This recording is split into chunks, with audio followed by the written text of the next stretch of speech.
Manonood ako kay Janessa. Pero bago yon, pupunta muna ako sa hindi naman siya palengke. Kasi wala siya sa palengke. Bili ko rin ng blueberry juice si Janessa. Dismissal ni Janessa ay 4 o'clock.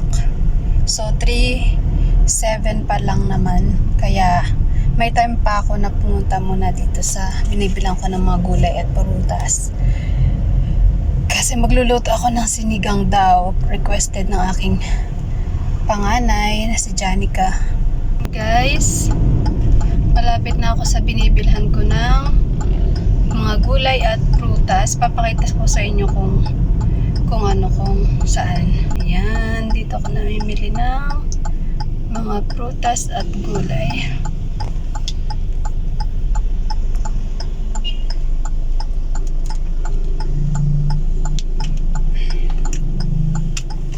Yan. So yan guys.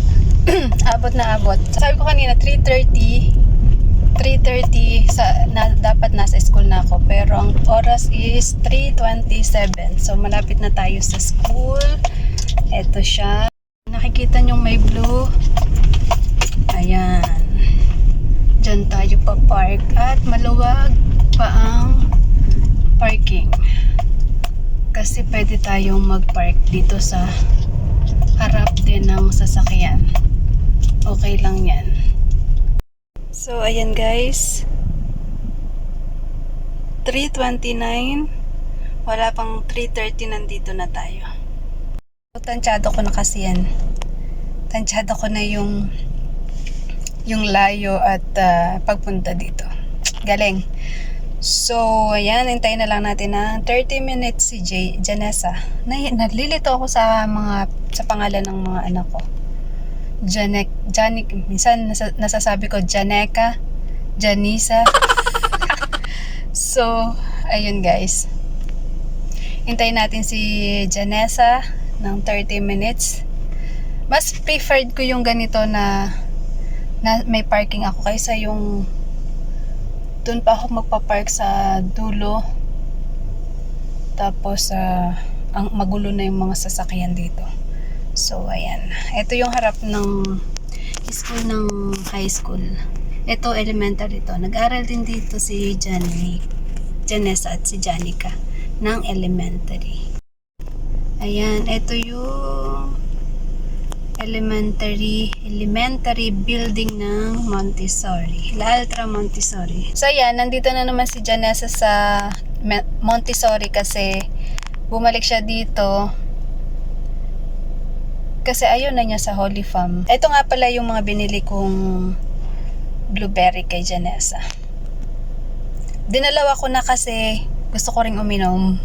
Nainggit ako sa anak ko. Ayan. Ito yung binili kong gulay pang sinigang mamaya. And ito yung blueberry. Ayan, at habang tumatakbo yung oras, napupuno na yung parking.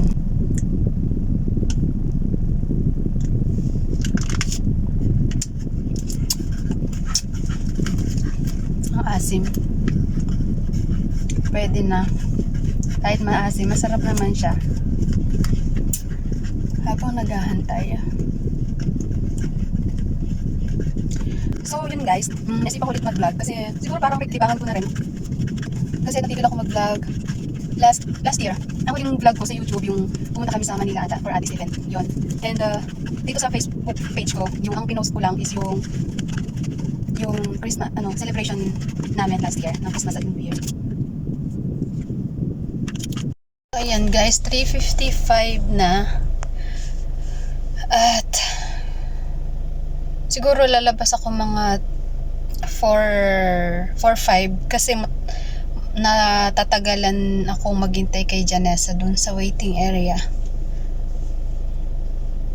Tingnan niyo guys, mamaya pagpasok ko.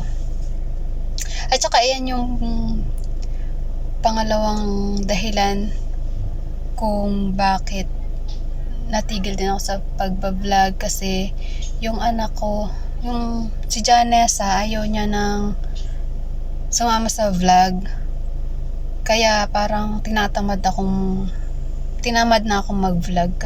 O diba, panira ng pag-unlad. Pag-unlad ng ekonomiya. Nasa?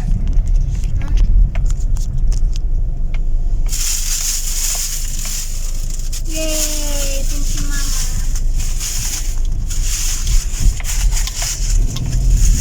Mag-hello ka. Hi. Ay, but. Mag-vlog ka na ulit? Sabi ko na nga ba eh. Pauwi na kami ng bahay. So, bye! Thank you for watching!